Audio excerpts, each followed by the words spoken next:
Welcome back. Welcome back. Episode 15. Thank you to our listeners for hanging around this long. Oh, yeah. Yeah.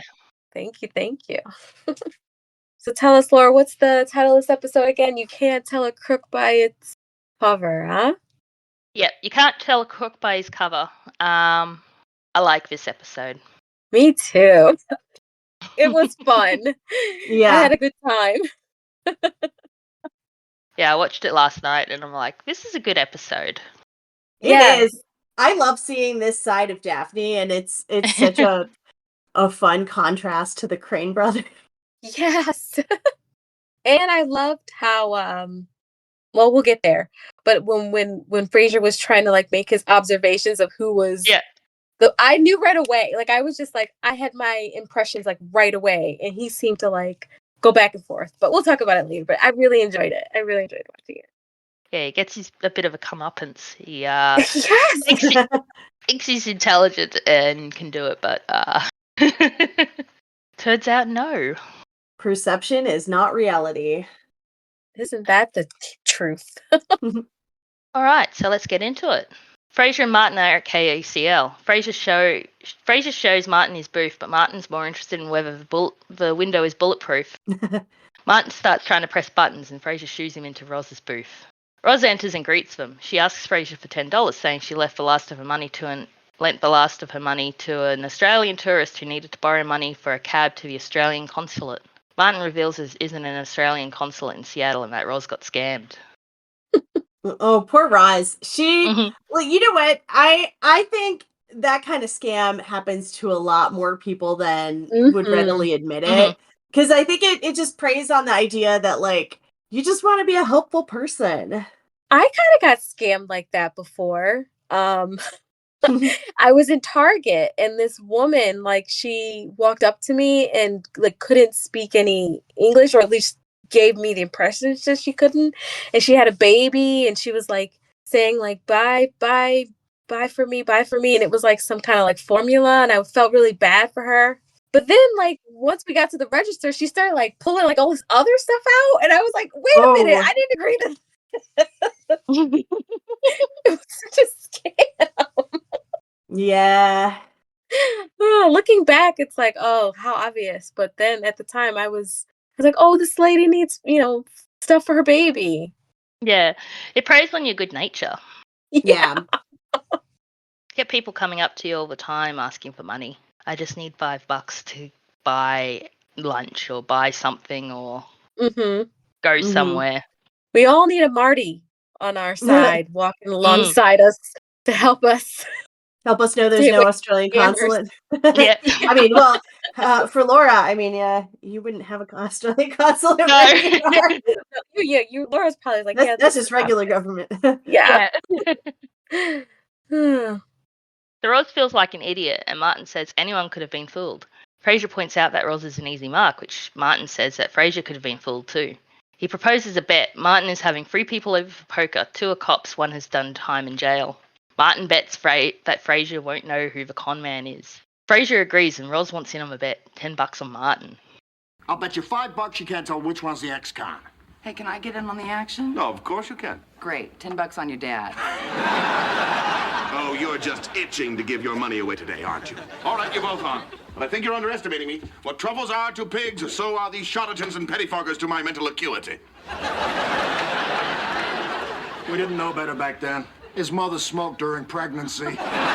So, all right, this exchange is my pet peeve of the episode because why? Frasier, not the bet itself. I think the bet's hilarious, but Frasier, when he's puffing himself up on why he's so qualified to win the bet, says that he studied psychosocial behaviorism at Harvard.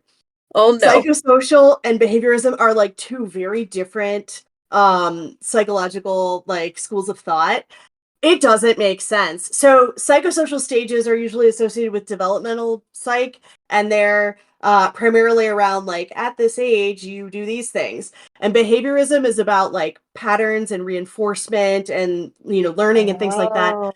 So these make no sense to connect to each other. And also he went to med school. Like, what's going on? So the writers kind of whiffed on that, and also Frasier sounds like a total idiot when he says it. And I that whole thing, and I'm just like, cool. So you just scotch tape two different areas of psychology together, but you're using it as a reason, like neither of these two have anything to do with reading people.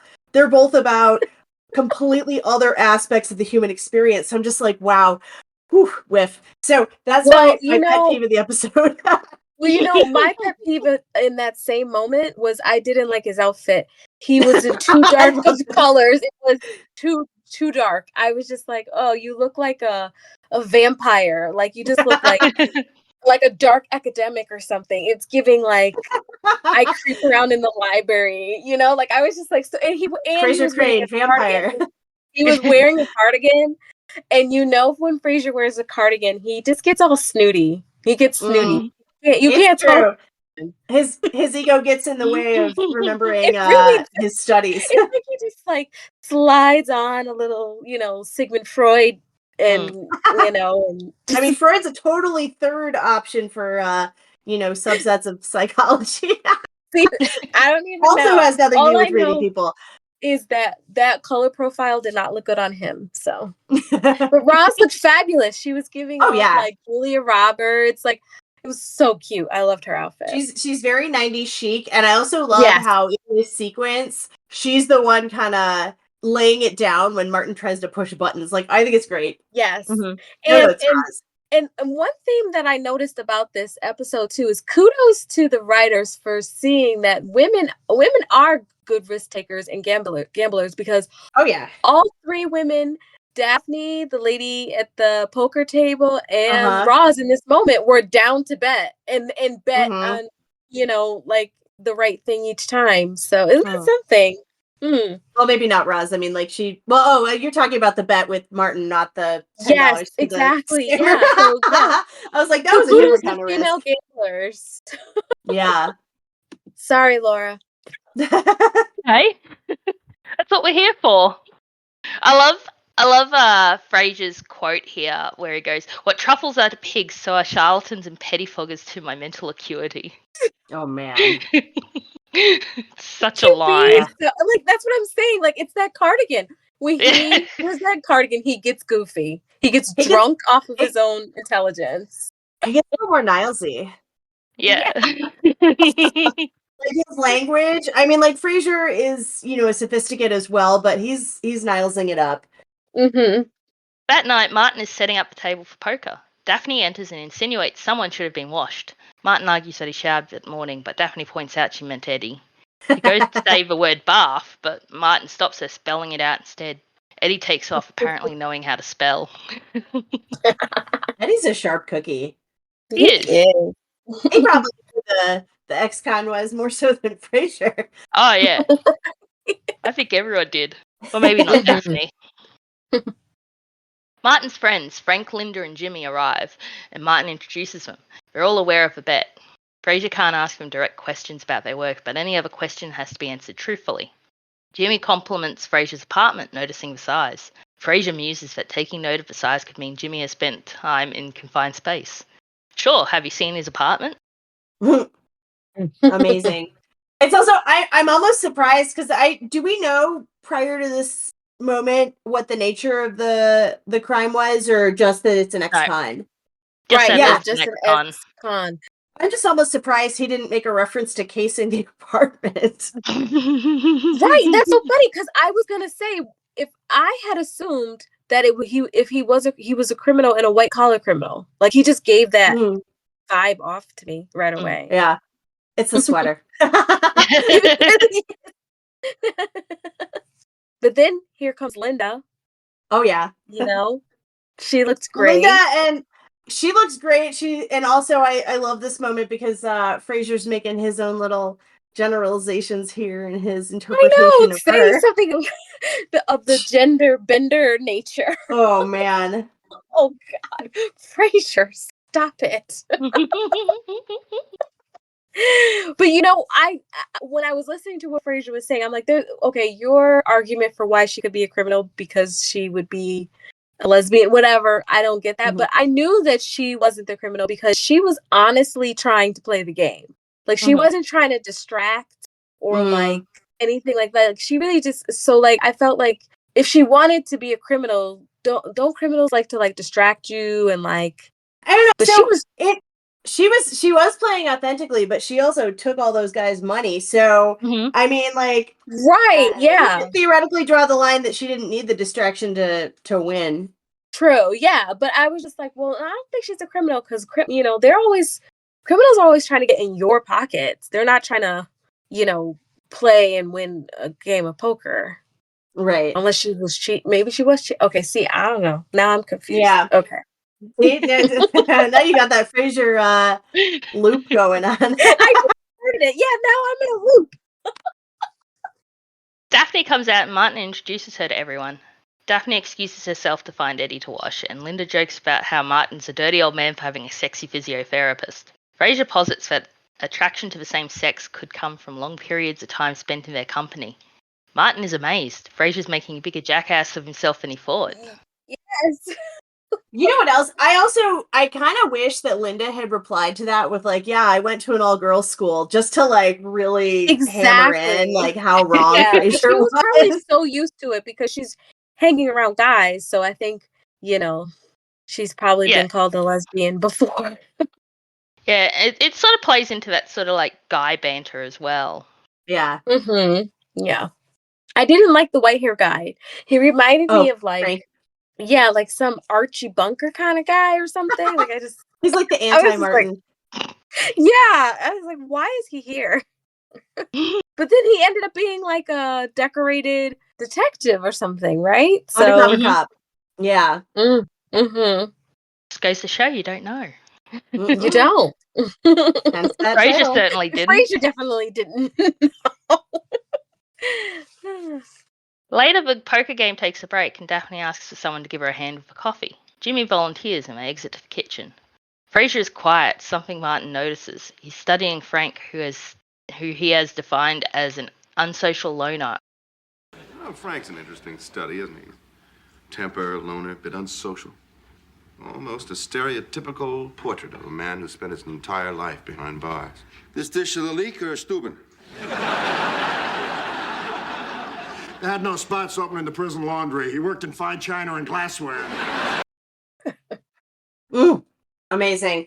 It's so good for a couple of reasons. One is how way off Frasier is, and like the way that this guy kind of, reveals his knowledge of Frasier's tastes and his world. But the other thing is, Frasier, if you notice, all of his assumptions are based on the ex-con's time in prison specifically. Nothing about what kind of crime or what kind of profile would commit that crime. It's like, no, this is the direct impact of your time behind bars. I think it's really interesting how narrow he is in his focus.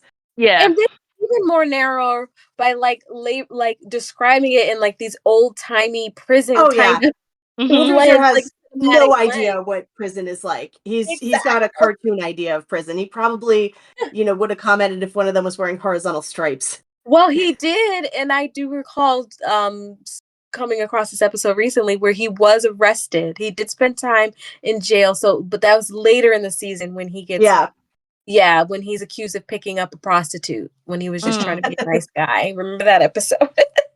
So he has spent time similar to Roz's situation. But that turns out to be all in his head, so he didn't actually spend time in bars. Yeah. But he has had some time in the clinker. But not at this point. Not at this point. Yeah, for now it's all a cartoonish fantasy. And, exactly. And really, like, this is one of those things that really puts Frasier up in his ivory tower because he thinks he's so smart with his deductive reasoning, but it's so limited and tunnel vision that it doesn't make sense. And that's how he ends up buying the fake paintings and he keeps getting duped. He keeps getting duped. He's just like Roz with the Australian scammer. Yeah. Yes! I actually worked in a prison mailroom for 3 months during COVID. Laura, what? Yeah. Okay, I need to know stories after we're done with this episode because I want to know if any like people wrote love letters to the inmates, like the the obsessed true crime people. I do have because one of the things we have to do is we have to read all the mail just to make sure we're not like exchanging like gang symbols or whatnot. Right. My And lord. we also have to check for drugs in the mail as well. Yeah. Wow. But yeah, I've got a couple of good stories. Ooh, can't wait to hear. I'm deeply fascinated by the obsessed true crime fans who fall in love with criminals. Like it's Yeah. just it's an interesting category. But it was quite an experience. My job there also, so the prisoners were able to order art supplies so they could do their art. They could do art behind bars and stuff. And one of my jobs was to deliver those art supplies to a cell block. So I actually went into the cell blocks, even though I was working in a mailroom.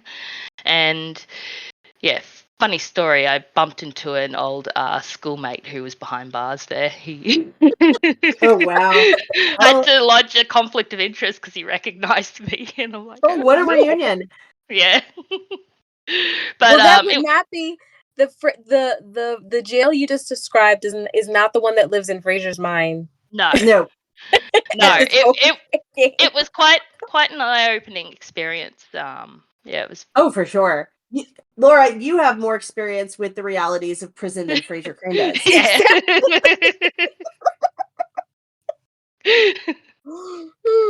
Maybe he'd think I'd be the con artist. There you go. I mean, you'd at least spot Jimmy from a mile away, unlike Frasier. Yeah. Oh, he just gave off just gross. He reeked of He seemed gross. very slimy. I was very surprised that Yeah, Daphne agreed to slimy, go on a date yeah. with him. Like his hairline Maybe gave it's a white collar turtleneck. criminal. It was something. I thought maybe it was a turtleneck, but then I said, well, I don't like how high he has his pants. Like his pants were way so high, and I'm like, why? Fashion crimes, and that's what he was arrested for. Yeah. Yes, fashion crimes. I mean, my gosh. And then I was just like, what is it about this man? And then the minute he like chased after Daphne, it just clicked. I'm like, oh, this guy's like a scumbag. Yeah. The game over, the group settles their bet. Martin asks if Frasier has worked out who the con is. Frasier's first guess is Frank, who turns out to be a decorated undercover cop. His next guess is Linda. Wrong again. Turns out it's Jimmy. Process of elimination. Yep. Mm-hmm. You know, totally what Frasier does all the time. Did you catch what he said? He goes, "Oh, but he was so charming." Like is that all it takes, Frasier? That's the point. Oh, how do you have to be more discerning? Yeah, you got to be more discerning. You're a radio host psychiatrist. Mm-hmm. It does make me wonder, like, how often this plays out in his work. I mean, like, we've seen it before where like he gets too self-absorbed during the calls and really doesn't answer their question, but how often does he just totally miss the boat with what someone is trying to express because he's got different glasses on? Yes. Yeah.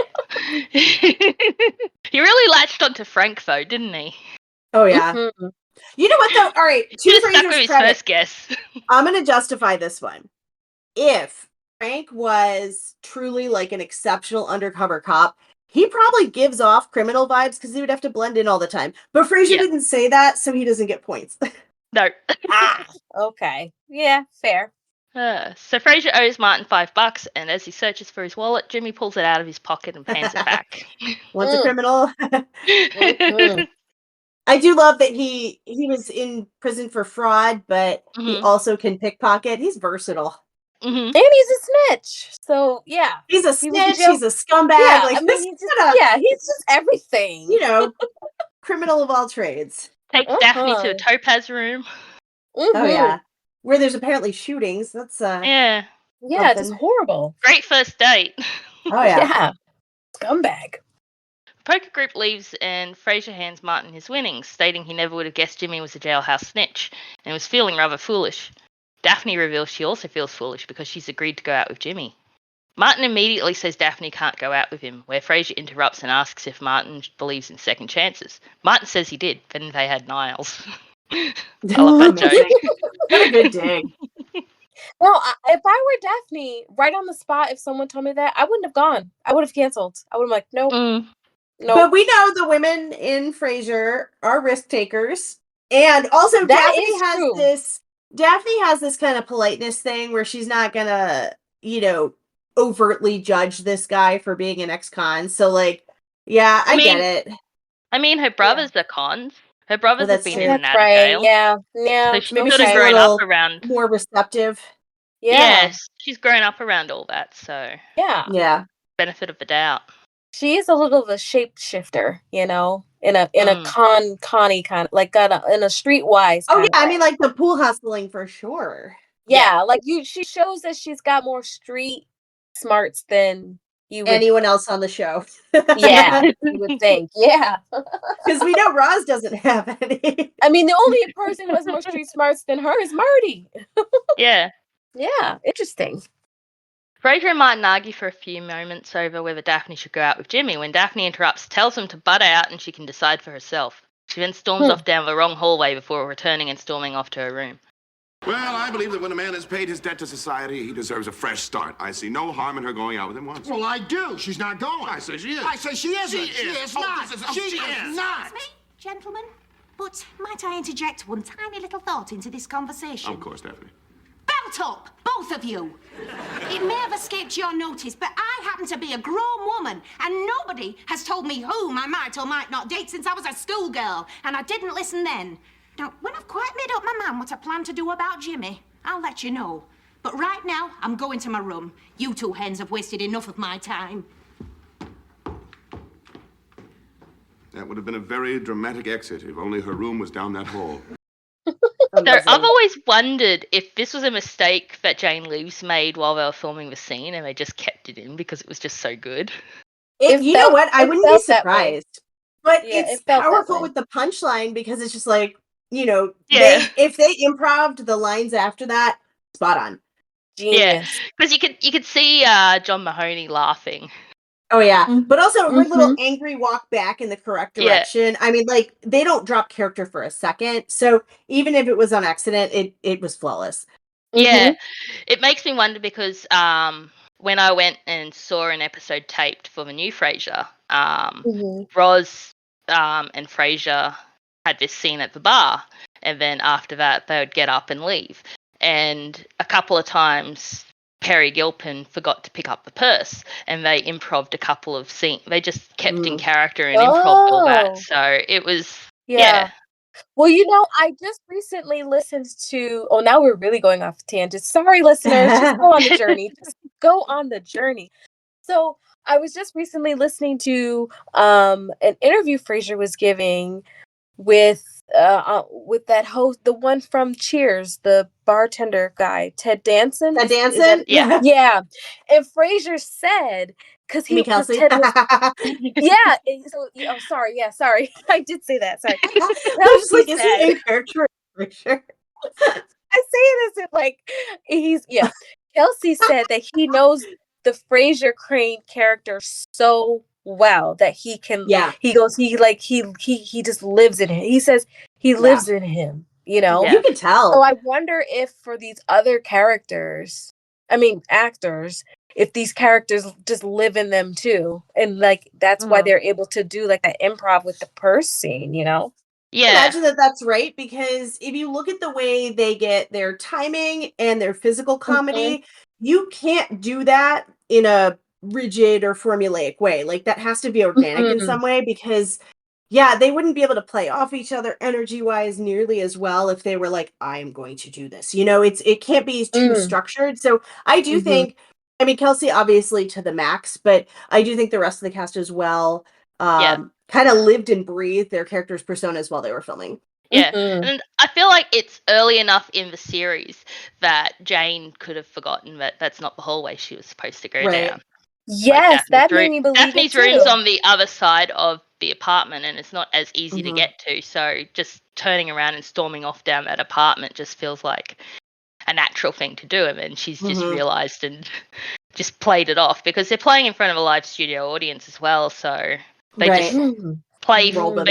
They just roll with it, and how magical! It just makes me wonder if it was just a improv thing, like improving off a blunder, and that just made it in because it's just so funny. Right. It works. It sure does. At Cafe Nervosa, Niles and Frasier order coffee and take a seat. Niles asks how it went with Martin's poker buddies. Frasier shares that the man who did time for fraud was actually quite personable, and that Martin seems to have marked the man for life because he spent some time in prison. You know, Dad, he's so judgmental. He is, and I've often condemned him for it. Niles is on Frasier's side until Frasier reveals that Daphne is going out with Jimmy. My take here is that this is Niles like being so singularly motivated. And if he weren't so charming, this would be really old by now, but he's so funny that I give him a pass. Yes, because he does. You know why? Because he undercuts that romantic obsession that kind of can be creepy with physical comedy. Because if you also in a joke that kind of is self-deprecating, because do you remember like when he went to put on the jacket and he goes, my jujitsu instructor says I'm 2 moves away from being quite threatening. So he's like even kind of like saying like I'm still like, harmless. Like I'm still this not wimp, but he's a wimp. Yeah. No, I think many other actors playing a character like that would come off as one note to the point that it would be annoying. But I think the thing I noticed in this scene specifically is the way he does the puppy dog thing with Daphne whenever she's not in the scene is different every time, and that's what keeps it fresh. Like he doesn't use the same verbiage, he doesn't do the same facial reactions, like so it feels different every time. And isn't that funny? And like maybe that is what love is. It's like where you love this person so much that you never look at them the same each time. It's like a prism or something, it's very romantic. That's very deep. Yeah, I know. I'm sorry. I'm going deep today, you guys. That's okay. Frasier does that. Yeah. I like Niles' outfit. He's very he looks so crisp and yeah. Cute. It just was adorable. And Frasier looked nice in that plum. I did like him in that. That was the right shade for him. The other one it was off. He's repented for his sartorial crimes. Yes, he did. Yes. I said, see, second chances. Yes. But I did notice that I did like Niles, his tie and his shirt with the with the stripes. It was very tasteful. He likes the wide stripes, I think, in the earlier seasons. Yes, he does. And I think it's because he has the nice broad shoulders. I would agree with that. And he's got his I think it's his Phi Beta Kappa key. That's the fob. I thought it was a what is that? The watch that you put in like a pocket watch. I thought it was like that. I'm like thinking he was like being like Sherlock Holmes or something. Oh yeah. I wouldn't put it past him to have a pocket watch, but it's kind of dorkier that he has that instead. It's like wearing your high school class ring to college or something. Yeah. Yep. Now Niles is adamant that Jimmy can't date Daphne. The waiter arrives with their coffees and Niles asks for the check. Frasier tries to calm Niles down as Niles struggles to get his coat on, saying that Daphne would be upset if they butt in. I do like this bit of acting where he's like he's talking about how he's 2 moves away from being quite threatening, and he's like turning in circles trying to get his sleeve in. Oh yeah, it makes him brilliant acting and adorable. Yeah, he's so close to getting that crane kick, you guys. Yeah, 2 moves away. Niles is adamant he's going after Daphne and asks where she is. Frasier says it's the Topaz room. Waiter, who's just returned, thought they shut that place down after the last shooting. Frasier decides he's driving. Amazing. Again, wimps. So that's something that we don't really have in Australia is like shootings, because we've got these strict gun laws in place. So just thinking about a place where there's a shooting is like, like I definitely wouldn't go there. Yeah, it instantly makes it seedy. Yeah. But also, all right, let's recontextualize for a second. This is the early 90s. No one has Yelp. You either have to know the Topaz room by reputation or it's just some place. So Daphne not realizing what kind of place she was going to is totally plausible. Yep. At the Topaz room, Daphne is playing pool. Jimmy isn't in sight. The man she's playing with places a bet on Daphne sinking her last 5 balls. Daphne agrees and starts talking about her history of the game as she sinks the balls. She pockets her winnings, tucking them into her bra, and heads off screen to the ladies' room. So many things about the scene, but I think my favorite way to describe it is that Daphne is not just a hustler at pool, but she does all of the things that like the, criminal Jimmy does, except it's not for evil. So she's charming, she misdirects, people don't, get the correct first impression of her, she takes someone's money. It's really interesting how mapped to Jimmy the ex-con, these are negative, but for Daphne, they're adorable. Yeah. Yeah. Isn't that funny? Great observation. I didn't even think of Yeah. that. It's all that psychosocial behaviorism. I'm like, there's Daphne getting into trouble. Like she's just a party girl. I do love how we get a little sense of like she's not just some kooky manic pixie dream girl, but like she's got a little bit of edge in her past. She does. She does have an edge to her, but I guess, with having all those brothers. Yeah. Well, she says she started learning pool at 6 because she was playing with her brothers, so. Yeah. Mm-hmm. So speaking of manic pixie dream girl, Niles has a description of Daphne in a minute that is very much like that. So Frasier and Niles enter looking conspicuous. Look at this place.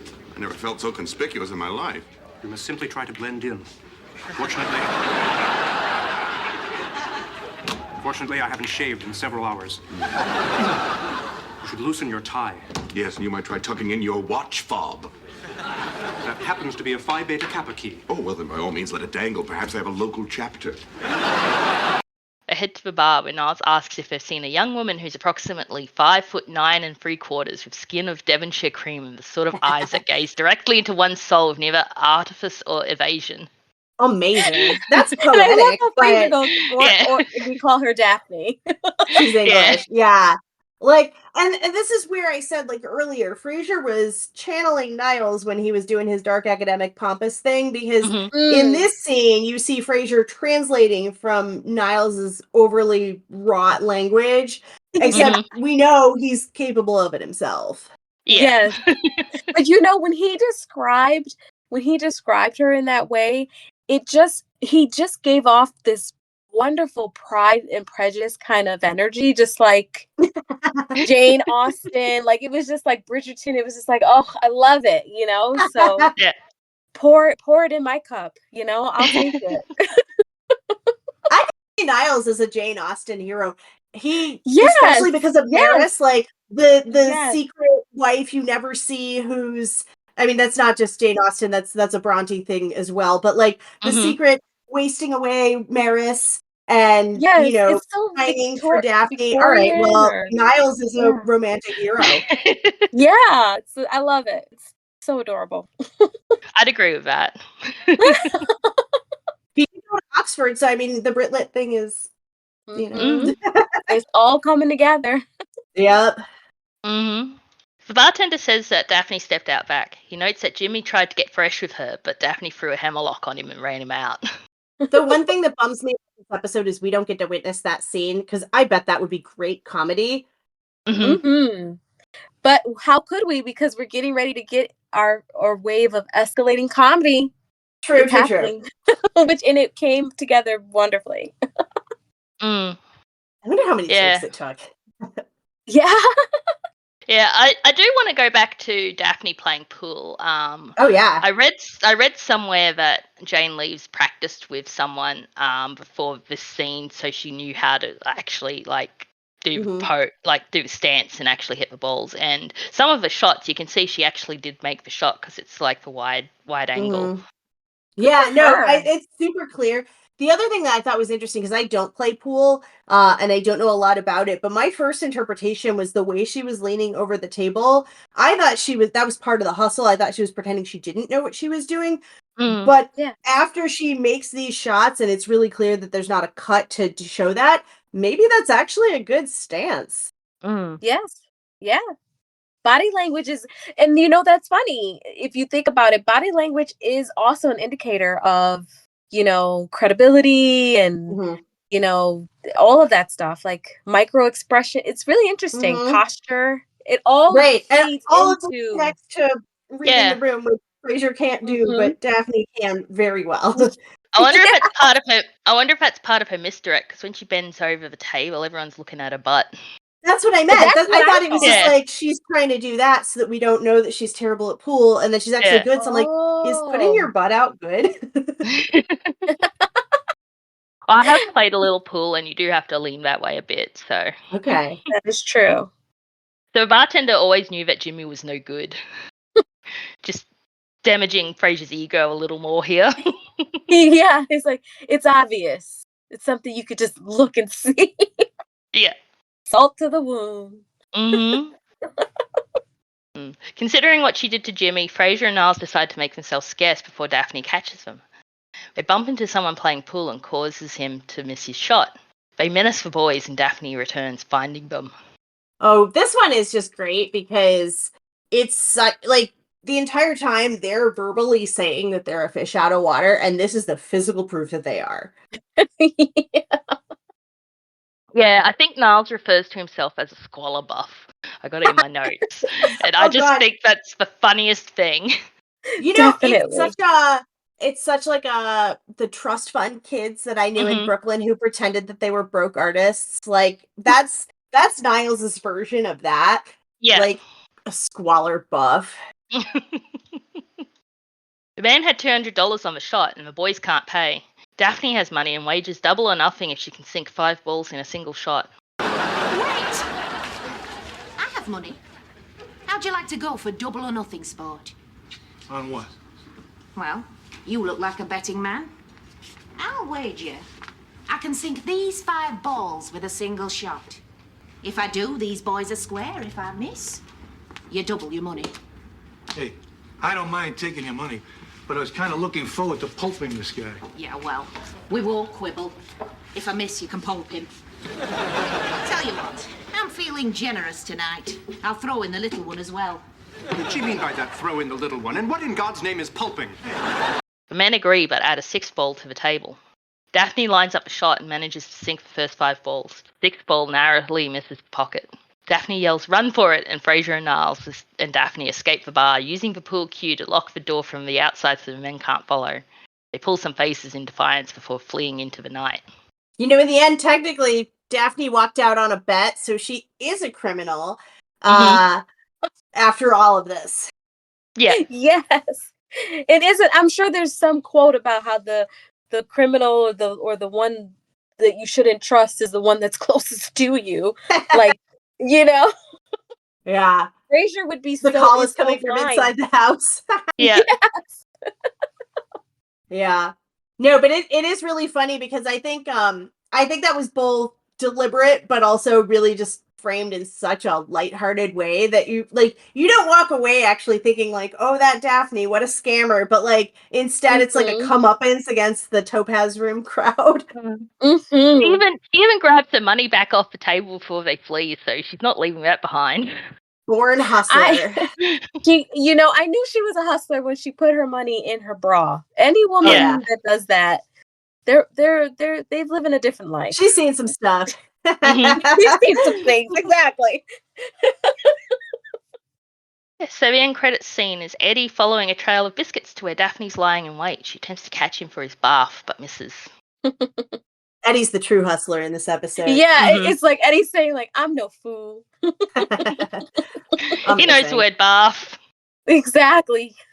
He knows when he's being, led astray. Great episode. I had a lot of fun. I didn't really remember this episode until I kind of came up on it again, and I didn't really remember this pool scene, but I really enjoyed watching it. It was really pleasant scene to see. I really enjoyed that. I like seeing the little bit of edge in Daphne, but also I love Frasier, but anytime he gets taken down a peg, it's very funny. Yeah. It's very enjoyable. They nearly got pulped. Yeah. Oh, I love how Niles doesn't know what that means. And he's just the panic on his face. Pick it up from context, Niles. Yeah, exactly. Context clues. But also, I love how the panic came from 2 sources. One is that he didn't know what it meant, and 2 is that Daphne did. Amazing. Oh, Niles. I love it. I love it. So what's our next episode? Our next episode is the show where Lilith comes back. Ooh, Oh, my girl Lilith. I love love her. I her. do love Lilith. Love her. Oh, In this she's a house, queen. we love Lilith. Yes. Queen Lilith. Phoebe Newirth is just a treasure. She can do no Yes. wrong. No. She is, yeah. I'm so excited. Yay. I might have to dress up for that. She's the good BB in the Frasier universe. Yes. Yes. The anti-BB. Right. Well, thank you for listening. We're so glad you joined us. Yes, tune in next week where we watch the show where Lilith comes back. Love it. And we gush about Lilith. Yay. Until then, Extensively. bye. Bye. Bye. But I don't know what to do with those tossed salads and scrambled eggs. They're calling again. Good night, Seattle. We love you.